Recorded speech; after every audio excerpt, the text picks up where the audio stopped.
Hello everyone, this is Dr. Shayanti Sarkar. I have graduated from Manipal College of Dental Sciences, Manipal, and currently I'm working at South Calcutta Dental Hospital in Kolkata. And I'm thankful to the Dental Hub for giving me this opportunity to present to you the topic of infection control today. So, why do we need to do the infection control? Because of the spread of disease, there is microbes and pathogens all over, like everywhere around us, and to safeguard ourselves we need infection control or immunity. So today's topic of discussion is infection control. What are the objectives? Prevention of spread of microorganisms from the host, like when we are asked to cover our mouth while sneezing or coughing, that is we are stopping the spread of the microorganisms. And the other objective is killing or removing the microorganisms from objects and surface, like we are always asked to disinfect the surface of the tables and other surfaces, and we are asked to repeatedly wash hands and sanitize it. So this, because this is the objective. Then routes of spread of infection: patient to health worker, directly through the break in the skin or mucosa, indirectly via sharp instruments, that is if the health worker is got pricked by any instrument which has been used on the patient. Then droplet spatters from aerosol generated procedures. Then healthcare to patient, lack of disposable instruments, like if the same instrument has been used which got blood and other things over it. Then through direct contact, like through mucosa or skin. Then patient to patient, that is cross infection through contaminated instruments. Then dental office to community, like the contaminated impressions or equipments contaminate the lab technicians, then it goes to the community. Now we should follow the universal precautions, taking in mind that all the patients are a potential infectious person. So the precautions that we should take are: a strong disinfectant must be used to clean the floor through. Though it is non-sporicidal, it can few can kill spores with long exposure of time. Mostly they can kill vegetative bacteria, some fungi, and some virus. Aluminium foil or clean plastic wraps must be used to cover the surfaces that can be contaminated by blood or saliva. They should be replaced after single use. Light handles, switch, and tabletops must be cleaned with 70% isopropyl alcohol and it should be dried. High-speed evacuation tips should be used to remove the saliva, blood, excess droplets, and aerosolized pathogens that spray from high-speed handpins. Sharp instruments like scalpel blades should be carefully handled. After using a syringe, the needle must be recapped by single scoop technique. That is, um, we should hold the syringe from the back, and using the single hand we should recap it, not using the other hand, so that the other hand doesn't get pricked. Or otherwise we can also leave the syringe like that, just by bending the needle and disposing it without recapping. Then use of PPE, that is personal and protective equipments. In general, it includes protective gowns, face mask, head cap, and protective eyewear. Now, in this situation of pandemic, it is also highly recommended to use a face shield. Now, gloves should be worn at the end of all the equipments, and only the interior of the glove should be touched while gloving the first hand, because the exterior part is sterile and we don't want to contaminate it. And after wearing in one hand, we can use the that hand to place the glove in the other hand by holding it in the external surface. So it is hand to glove and glove to glove technique. Then hand scrubbing: nails should be cut short and all jewelry should be removed before scrubbing. Brush, soap, and water is used to scrub the hands and forearms till the elbow. This is mainly the method of scrubbing. Management of needle stick injury: in case a healthcare got pricked by a sharp instrument while walking, what should be the measures we should take? All the operative procedures should be stopped. Wash the wound with soap under running tap water for 7 to 10 minutes. Encourage bleeding till the fresh blood comes. If the patient is hepatitis B positive and the healthcare is not vaccinated, then a course of hepatitis B vaccine should be started for the healthcare worker. In case of known case of HIV, post-exposure prophylaxis must be started. That is zidovudine 300 mg and lamivudine 150 mg twice a day.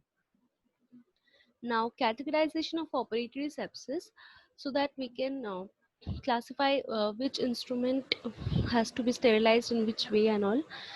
There is a categorization. Critical items, instruments that contact cut tissues, example needles, scalpels, endodontic instruments should be thoroughly sterilized. Semi-critical instruments that enter patient's mouth, example syringe tip, suction tip, handpiece, which should again be sterilized. Also, other items like switch, lamp handles, which should be cleaned with disinfectants in between the patients. Non-critical no, environmental surfaces, example chair, floors, they should be cleaned with disinfectants. Here there is a picture of a sterile pouch being used to pack the instrument and put it in the autoclave. Now, instrument sterilization. Hot air oven works on the principle of dry heat. The material should be arranged so as to allow free circulation of air between the objects. In hot air oven, we can use glasswares also, but it should be perfectly dry before placing them. Should be sterilized at 150 degrees for 2 hours. The oven must be allowed to cool for 2 hours before the door is opened. Then boiling, it's a more rapid method on the principle of moist heat, therefore lower temperature and a shorter exposure time is needed. But destruction of the bacterial spores and inactivation of the virus cannot be assured. The instrument should be cleaned of any blood or saliva before placing. 2% concentrated washing soda may be added, though cutting instruments may become dull by repeated boiling. Moist heat, steam under pressure or autoclaving is the most reliable method for killing all microbes and bacterial spores. Sterilization procedure, pre-soaking, placing the instrument in a pre-soaking phenolic compound, then cleaning it. The instrument must be cleaned by hand scrubbing or ultrasonic devices. Packaging, see-through polyfilm bag or pouches can be used to pack individual or group of instruments which is to be placed in the autoclave, like I showed in the previous slide. Then sterilization. Autoclave is the most accepted method. It works under the principle of steam pressure at 120 degrees for 20 minutes and pressure of 15. UV light, this method is used for cloth goods and paper items. Post-sterilization involves drying, cooling, and storage in a dry, low dust area away from the water pipes or sink. Chemical disinfectants. Alcohol. Ethyl alcohol is used, which is effective against bacterial cells, including tuberculosis bacillus, but it has no effect on spores. Formaldehyde, 20% solution of formaldehyde with 70% solution of alcohol can be used to sterilize for 18 hours. Glutaraldehyde, usually used as 2% solution, it is an alkylating agent, especially effective against tubercle bacilli, fungi, and virus, effective for metal instruments and polythene tubing like catheter tubes. Sodium hypochlorite, effectively used for disinfecting alginate impression after it is placed under running tap water. Because if we do not disinfect the alginate impression, it can again cause infection to the lab technician and thereby it goes into the community, like we saw in the community spread. Infection control checklist. Pre-treatment method period. Sorry. All equipment should be sterilized before use. Light handle, switch, tray table should be disinfected. Take proper medical history and review the patient record before treating. Place X-rays on the X-ray view box before treatment. Chairside protocol, all patients should be treated as potentially infected. Use of rubber tab and high volume aspiration whenever possible. Good ventilation should be maintained and careful handling of the sharp instruments. Post treatment period. The contaminated gloves must be removed, hand must be washed, and instruments should be cleaned wearing kitchen gloves. Blood and suction tips must be disposed in respective color coded waste disposals. The tray with instruments must be removed to the sterilization area, which is a separate area from the operatory area. Outside the operatory area, handling extracted tooth because of dental education purpose. It should be considered as a clinical specimen because it contains blood, and hence use of universal precautions must be adhered. Person handling the extracted tooth must wear gloves. The teeth should be first cleaned of adherent materials and blood by using an ultrasonic scaler, or by scrubbing it with a brush and soap. Then it should be stored in a fresh solution of sodium hypochlorite 1 is to 10 with tap water. Lab materials like impression, bite registration, or any removable prosthesis like used in proso or in ortho, it should be which is used in the mouth, should be cleaned and disinfected before manipulating in the lab. Then receiving area should be separate from the production area. The surface tops must be cleaned daily with disinfectants that is labeled as tuberculocidal. Specifically, it is said tuberculocidal because it is considered that if it can kill the tuberculosis bacillus, then it can kill the vegetative cells of other bacteria also. Now, the color coded system for the waste disposal. Yellowback infectious waste, bandage, gauze, cotton, and any other objects in contact with the body fluids. Red black plastic waste such as catheters, injection syringe.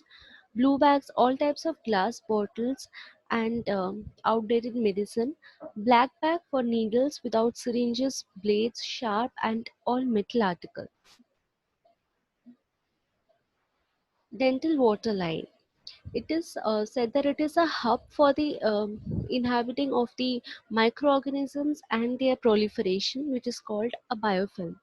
Since the flow rate of the water line is very low in dental unit, it encourages biofilm. So how do we reduce it?